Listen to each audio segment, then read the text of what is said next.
Sunderland is changing. Sunderland is undergoing a huge amount of development at the moment, transforming derelict and rundown areas into something new. I'm hoping to document the changes in a little video series, starting with the sheepfolds area near the Stadium of Light. We're starting with footage from December 2022, with the former North Eastern Railway Core stables on Easington Street in the process of being restored by Build and Design Northern. These stables would have housed horses that would have pulled vehicles for delivery and collection services, being conveniently near the colliery and the railway lines.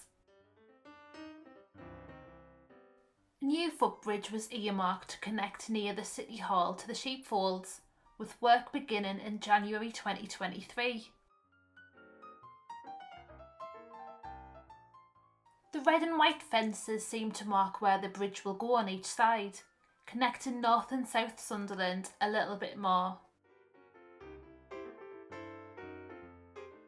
As well as a bridge, a new £2 million venue is said to open in the stables, housing food, drink and lifestyle tenants, pop-up stalls and outdoor events. I used to be able to park my car along here, and it's so interesting to see how much has already changed in the past year. There used to be allotments along here as well as a scrapyard. The metal steps would lead down to the path that went along the river to the Staiths, with fishing boats just sitting on the water near here. The sheepfolds is an industrial area which would have been a hive of activity behind the Wearmouth Colliery. I've been so familiar with this part of Sunderland since I was younger, but many will probably recognise this as the path to the match.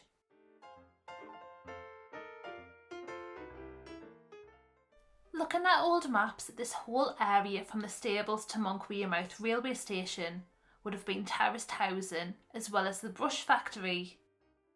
In February 1961, Sunderland Town Council made a compulsory purchase order for 144 houses within the sheepfolds area as part of its slum clearance programme. Many young families were having to live in 2 rooms here, with 1 tap in a house to serve 11 people, so they were all moved to bright modern council housing. Now there's very little reminder of this old sheepfolds area, with it being used as an industrial estate and more recently a car park.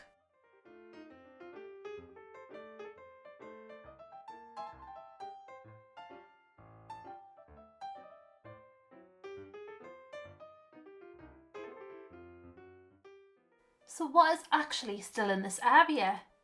From peering at the old maps, I can still make out some familiar buildings, including this old building that was a scrapyard but has since closed down.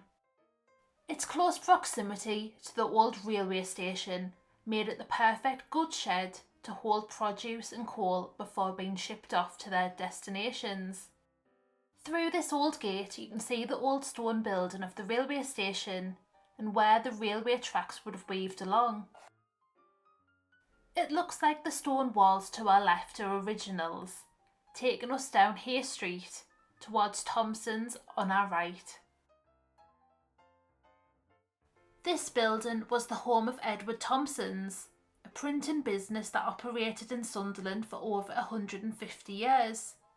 Thompson supplied all things bingo and leisure, from printed bingo tickets and flyers to dabbers, pens and scratch cards. Unfortunately, the business was hit hard by the COVID pandemic, with bingo halls going into decline and closed in February 2022. We head further down Hay Street with a few more businesses dotted around, with the river and the city centre ahead of us. It's crazy to think that terraced houses and industry would have filled this area once upon a time.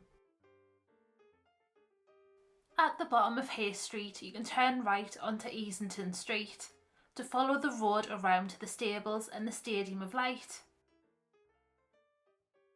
Earlier this year construction began on the land around the proposed footbridge, with boards being put up and the river being inaccessible from this area.